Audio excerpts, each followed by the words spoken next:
Making contact.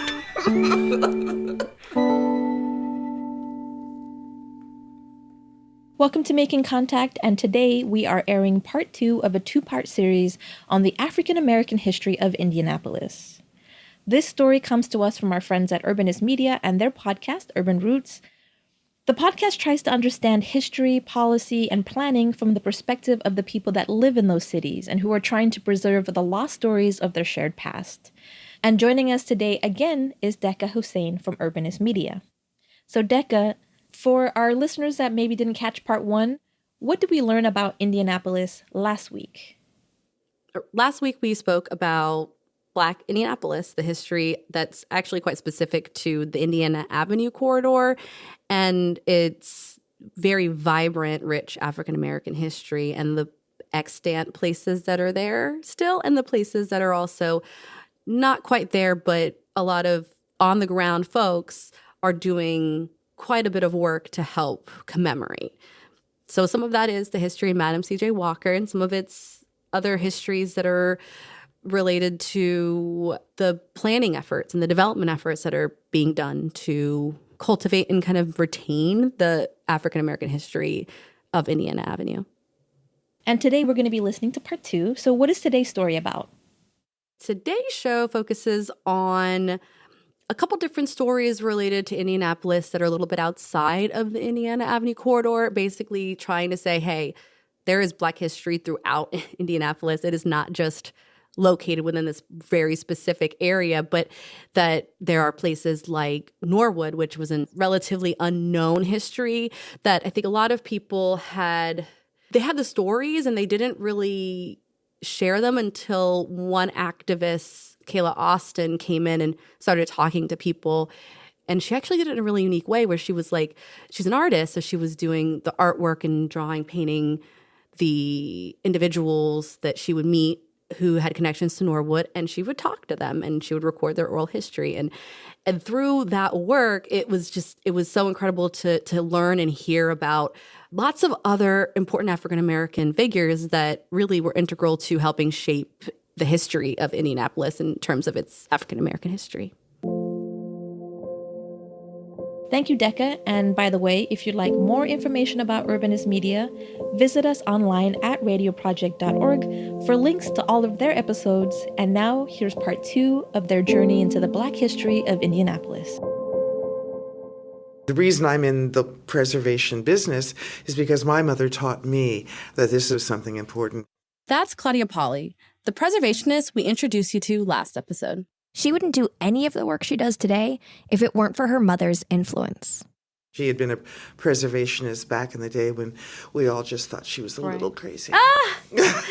When Claudia's mother, Jean Spears, got into preservation in the late 1950s, she started small. They were tearing down these mansions, and Mom would go into these homes and she'd take out marble fireplaces, mahogany staircases, stained glass windows, and then she created her own antique store. In the 60s, Jean raised her preservation game.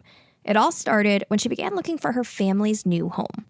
We couldn't move to the house that we wanted to move to because of segregation. The white realtors wouldn't let us go through, so my mother started looking downtown. And Lockerbie Square was then, at that point, was a white slum. Now it's the preeminent preservation district in Indianapolis, and Mom bought a house for $5,000. It was not in great shape. How many like bedrooms? 15-room house, 1 bathroom. It was really not a place that you wanted to set foot in. But that didn't scare Jean Spears.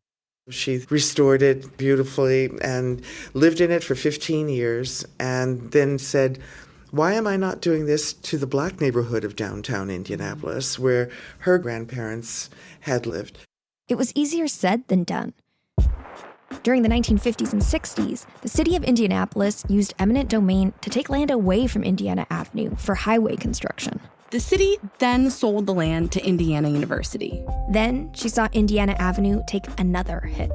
They watched Madam Walker's house be destroyed for the widening of West Street. Nobody stood up and said, no, you can't do that. But the city did. Luckily, about 6 blocks of historic homes survived. One day, she saw an opportunity to buy one of those homes. It was, well, another fixer-upper. If the termites had not been holding hands, that house would have fallen down. So Jean worked her magic and turned it into another beautiful home. She met her new neighbors and organized them. She helped rename the neighborhood to Ransom Place in honor of Freeman Ransom, Madam Walker's lawyer, who had lived in the neighborhood during the company's heyday in the 1910s.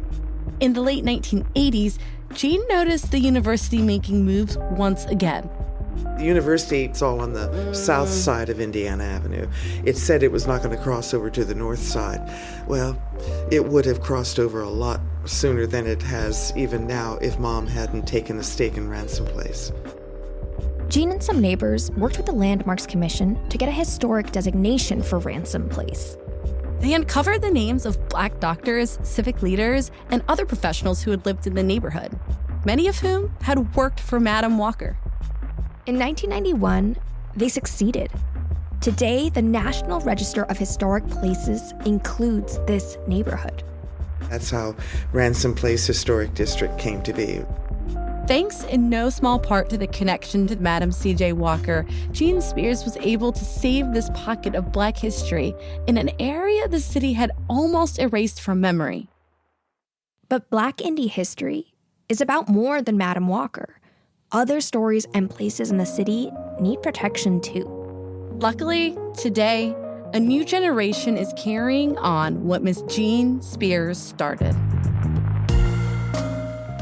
Welcome to Urban Roots, a podcast from Urbanist Media that dives into little-known stories from history.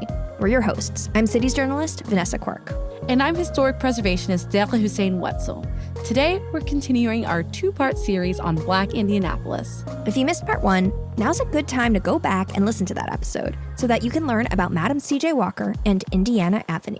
In this episode, we'll go beyond Madam Walker and tell you stories of Black Indianapolis that have rarely been told.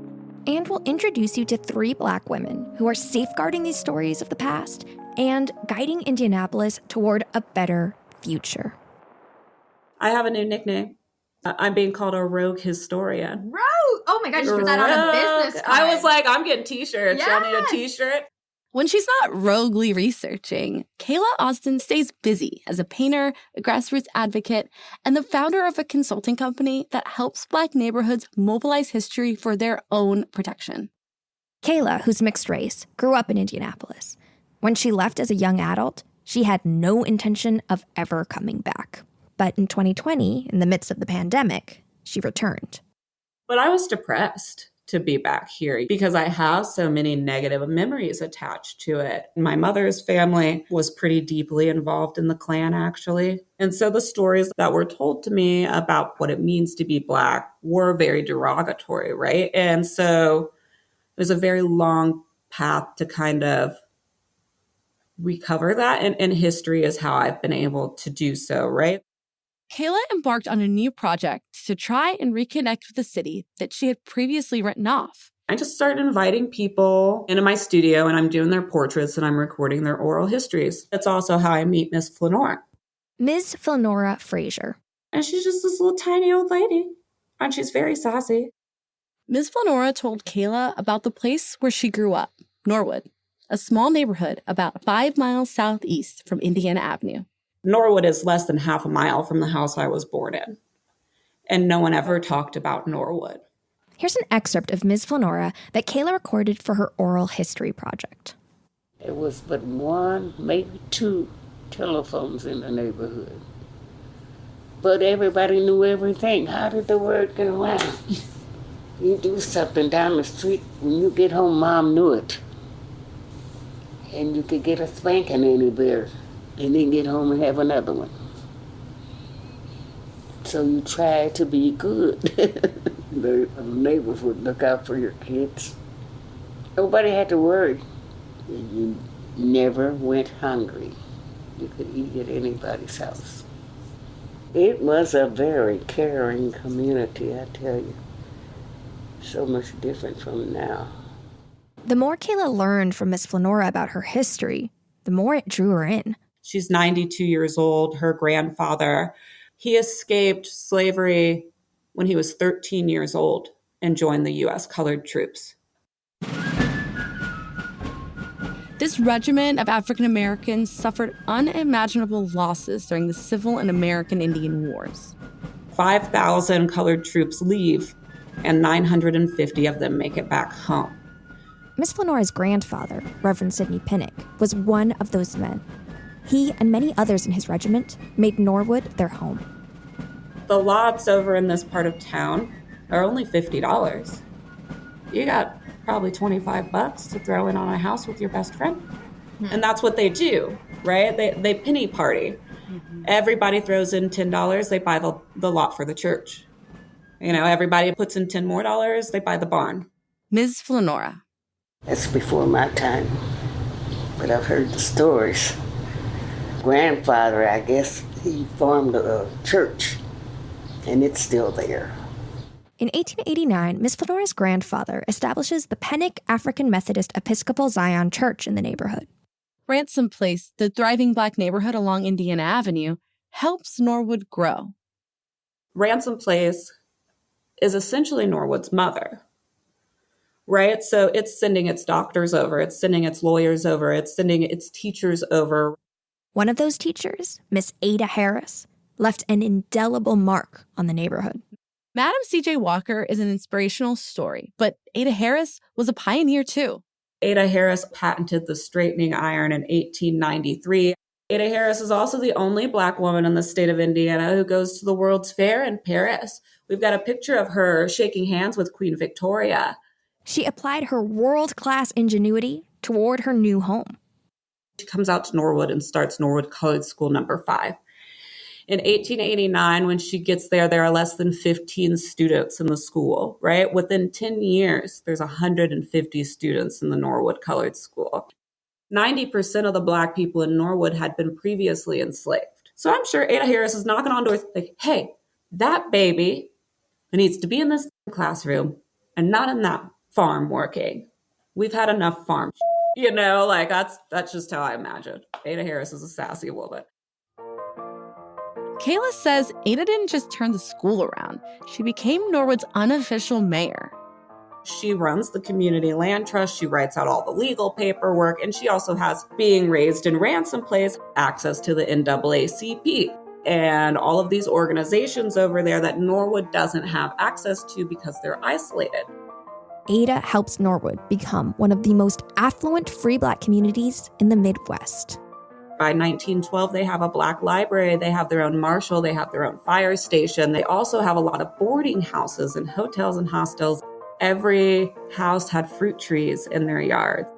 There are no lynchings within the boundaries of Norwood, not one. That's a big deal. Norwood sounds like a utopia. Of course, no utopia can last. As we discussed in our previous episode, the Ku Klux Klan was solidifying its grip throughout the state from the 1910s on. There are 250,000 Klansmen by 1927. And they set up all around the borders of Norwood. We have a Klan distribution map, and every X on it is 1,000 Klan members. I mean, and it's a dense forest around Norwood. Mayor Duval, literally in the Klan. Very open about it, super active Klansmen. Indianapolis essentially starts to dismantle this community. They take the marshal, defund the trolley system. They remove Ada Harris as the principal of the Norwood Colored School. She had been the principal there for nearly 30 years. During this time, when the Klan is dismantling Norwood, Ada Harris tries to prevent her life's work from being undone. 1925, Ada Harris has a stroke. And she writes up her will. She leaves 5 lots to the Indianapolis Parks Commission. This is the lot with their library, their community center, their kindergarten classes, and their park on it. Under the agreement that they are going to build the Ada B. Harris Center for the Benefit of Negro Children in Norwood. In 1927, Ada Harris dies. The Parks Commission sends an attorney to assess Norwood. The attorney comes back and says it is neither needed nor necessary for there to be a center for the benefit of Negro children in Norwood. Auction everything off. They auction it all off, In 1928, they bulldoze everything. They flatten everything. And by the time Miss Flanora is born in 1929, there's nothing left. In all of Indianapolis, you can't find a historical marker about Ada Harris. Norwood's tried to get markers in their community, and they have their rejection letters. Miss Flanora applied for it in 1997. Her grandfather's church was 110 years old. They have complete archives. They have everything that you needed to put a historic marker in place. What you meant to say is you don't value Black people and their structures and their impact. Kayla and others have started pressuring the city to create a park in Ada's honor. I'm going to press them to have it done by 2027 because that's 100 years. Yeah. And that's about time. But that's not all Kayla's been up to. She's been talking to Ms. Flanora's neighbors and uncovering some pretty amazing stories. 15 families in Norwood still live in the houses that their grandfathers built at the end of the Civil War. And all 15 have kept extensive archives of their family histories. Photographs, freedom documents, even Civil War uniforms. None of the neighbors knew that the other ones had these too. So we've discovered all this history. We've been reintroducing the neighbors to their own story. People my age had no idea about any of this. They're like, Grandma, what do you mean? We had the first Black library. They're like, oh yeah, I guess we forgot to mention it to you. You know, what do you mean? My great-great-grandfather's Civil War uniform is here in the trunk and nobody mentioned it to me. Wow. And they're like, well, we didn't think you'd think it was important. Hi, Salima here. I'm just jumping in to remind you that you're listening to Urban Roots, a podcast out of Urbanist Media. If you'd like to know more about their podcast, visit us online at radioproject.org to find links for today's episode and behind-the-scenes information. And now, back to the show.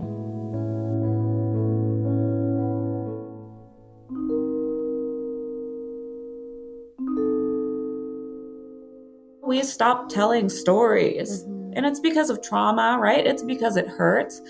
But not all parts of the story hurt. Some parts of the story are beautiful. Over the last year, we've been able to give them their story back. And that's causing some real transformational changes. They're showing up for themselves. Recently, Norwood showed up for itself, big time. Since the mid-20th century, Norwood has suffered from many of the same socioeconomic forces that have throttled African-American neighborhoods across the country.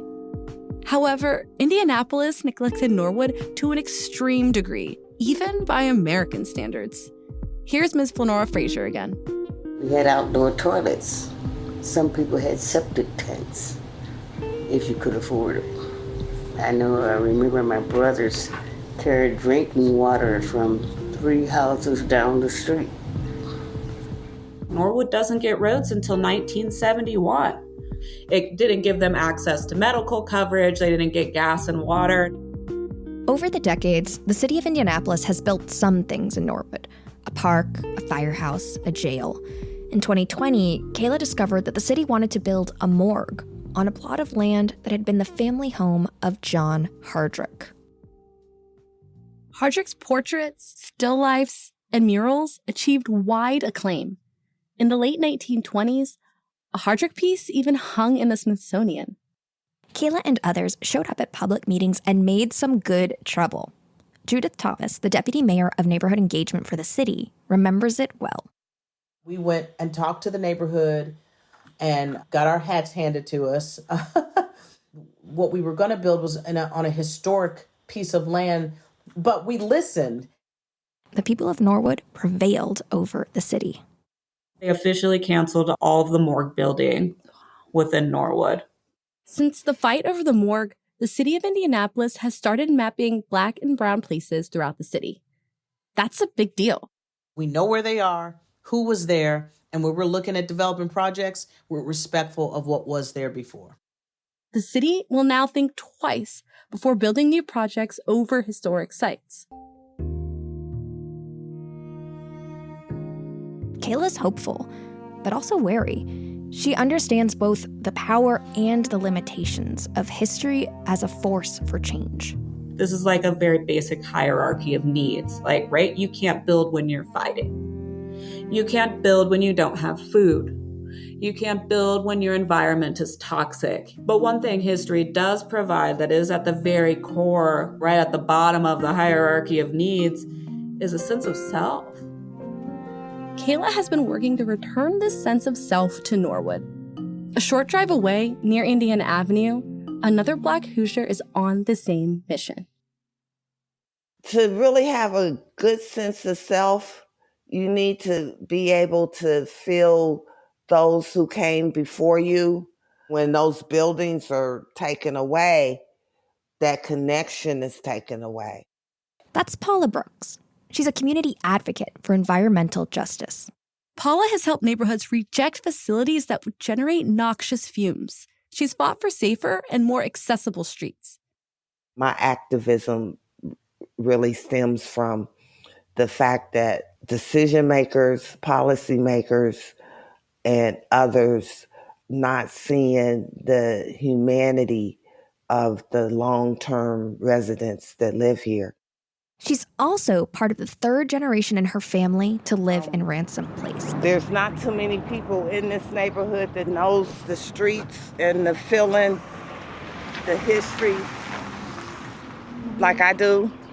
And that green one right there, that's Miss Spears' house. When I was in Indianapolis, I asked Paula if she would meet me in Ransom Place, the neighborhood that Jean Spears and others got landmarked decades before.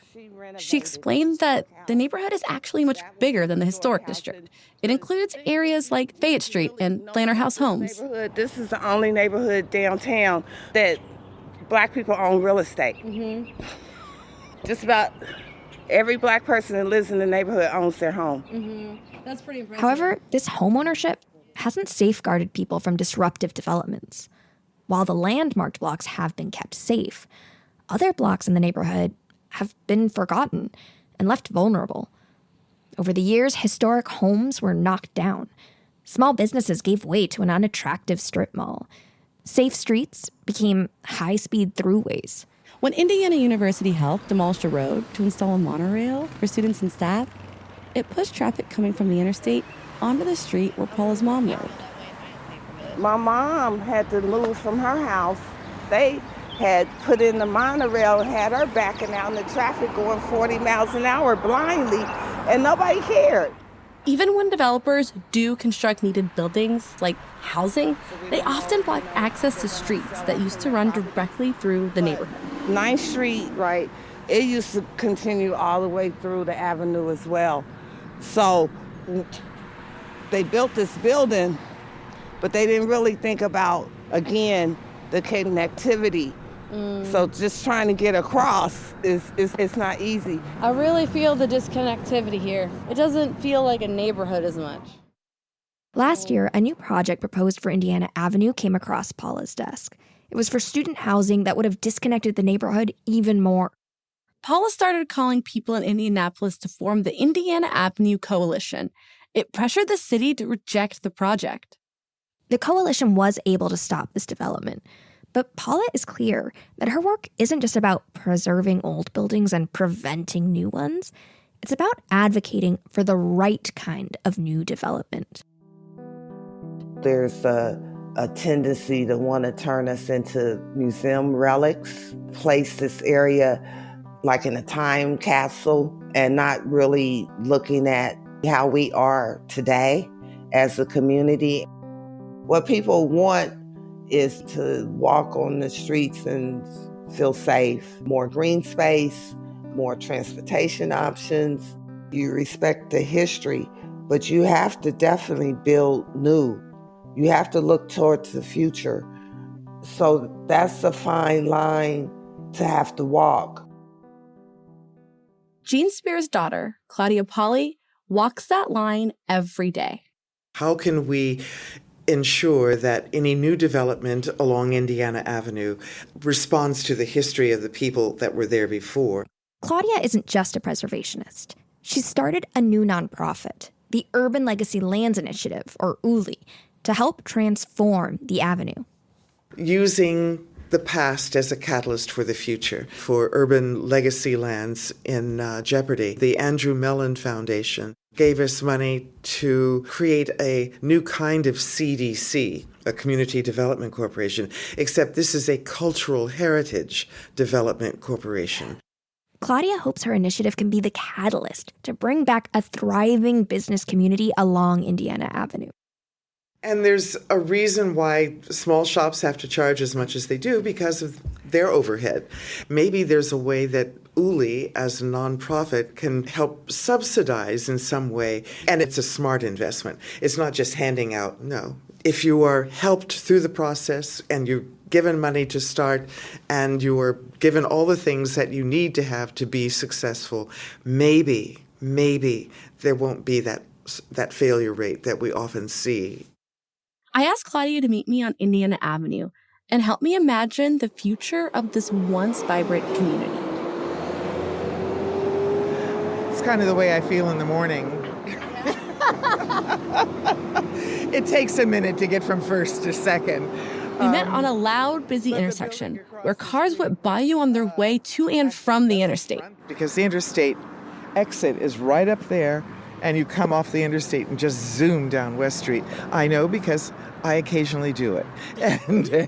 But I think about how bad it is when I'm doing it. But we need to be much more thoughtful about how we create our urban neighborhoods and respect our urban neighborhoods. The streets here are an affront to what the neighborhood had been. And the buildings? They don't do much to help either. Even now, developers still come into the avenue with plans that show little regard for the community's past or present. With her initiative, Claudia is hoping to change the conversation from the start. Just this past week, we went before the Indianapolis Historic Preservation Commission, something that we hadn't known was coming up on the docket, a development proposal for a block just up the street here, which has been vacant for many years. The proposal would have provided housing the neighborhood needs, but Claudia and her colleagues could see right away that its design clashed with its surroundings. So we are now going to work with the development team as well as the community to help bring in the people that we can help bring in to make this work. The Urban Legacy Land Initiative convenes people in the community, business owners, developers, university representatives, and city officials, and not just for one-off projects. They want to bring back the vitality of the avenue. It was a center of commerce. It was a center of community coming together, whether it was a barber shop or a liquor store or a hair salon, grocery stores. There were all sorts of places to go and do and be together, and that was the avenue. We'd like to get that back. Let's say it's 2052. What's here? What's changed? What does it look like? How does it sound? There'll be people here. There'll be people living here, playing here, shopping here. It will be a vibrant community once again. Yeah, I think the avenue looking all, kind of just hustle and bustle again and a little bit more, poppin'. Poppin' is the word. And it will be a section of Indianapolis that people take a great deal of pride upon because we've maintained the history of what was here, who was here, and how it was. It's reconciliation and moving forward and a healing. Claudia is clearly walking in her mother's footsteps. So are Paula Brooks and Kayla Austin. They're all fighting to reclaim and protect the history that once was, and to set a path for a brighter future. That was part 2 of a 2-part series on Indianapolis and its Black history. It's from our friends at Urbanist Media, and that does it for today's show. I'm Salima Hamarani, and thanks for listening to Making Contact.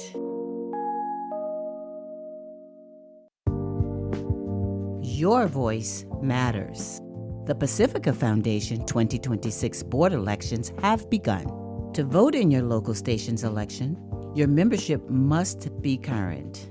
Supporting your station keeps independent community-powered radio alive and gives you a say in its future. Members from KPFA, KPFK, KPFT, WPFW, and WBAI can nominate and register as candidates through June 30th. To register, visit elections.pacifica.org. Not sure about your membership status? Contact your station or check their website today. Stay informed, stay involved, and keep your membership up to date.